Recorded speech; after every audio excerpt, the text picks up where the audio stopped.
isagoo waxba baran ayuu waayihiisa nolosha ka bilaabay meel eber ah. ninkan waa milkiilaha mid ka mid ah sharikadaha soo saara agabka korontada ee caalamkan. Konosuke Matsushita ayaa Japan ku dhashay sanadii 1894. waxa uu ku soo barbaaray qoys aad u hanti badan. muddo kadib hantidii ayay lumiyeen qoyskiisu waxa ayna isu bedeshay noloshiisa mid aad u daran.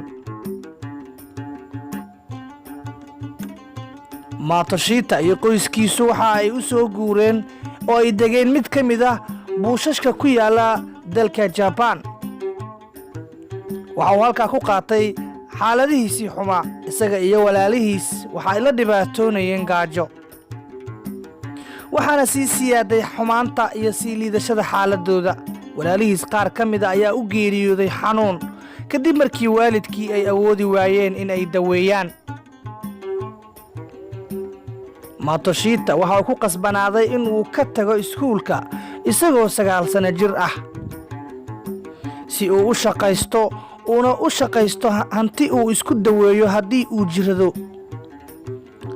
Konosuke ayaa muddo badan shaqaynayay waxa uuna ahaa shaqaale iyo sidoo kaleeto kabacaseeye ilaa markii dambe uu shaqo ka helo mid ka mid ah sharikadaha korontada. 2 sano gudahood ayuu soo bandhigay guul aad u sarreysa waxaana la dalacsiiyay dhowr jeer. maamulihii shirkadda ayaana u sameeyay koorsooyin dhanka korontada ah. muddo kadib waxa uu bilaabay hindisaad. waxa uu Konosuke soo hindisay agab koronto oo casri ah. isagoo faraxsan ayuu soo gabagabeeyay hindisaadiisii waxa uuna u soo bandhigay maamulihii shirkadda, balse maamulihii shirkadda ayaa ku jeesjeesay. waqtigaasina waxa uu aad ayuu u carooday Konosuke waxa uuna ku dhawaaday inuu caro u geeriyoodo. isagoon ka fakerin ayuu go'aan ku gaaray inuu shirkadda ka tago oo uu furto shirkad u gaar ah. Konosuke ayaa waxa uu ka deynsaday saaxiibkiis lacag aad u yar waxa uuna furtay shirkadiisa isagoo garab ka helaya xaaskiisa. laakiin muddo kadib waa uu ku fashilmay inuu wax soo saar fiican ka keeno shirkadaas.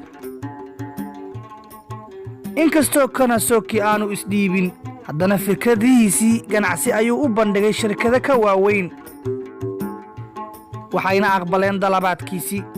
muddo kadib waxaa caan baxday shirkadda lagu magacaabo Konosuke taas oo muddo kadib loo baxshay Panasonic. hantidiisu waxa ay badbaadisay dalkaasi Japan kadib dagaaladii waaweynaa ee dunidan ka dhacay. Konosuke waxa ay Jabaaniyiinta ugu yeeraan inuu yahay ilaahii maamulka iyagoo ku qiimeynaya dadaaladiisii dhaqaale ee dalkaasi uu ku taageeray. Matsushita ayaa geeriyooday 1989 isagoo jira 94 sano. waxa uu ka tagay hanti aad u fara badan oo malaayiin dollar ah.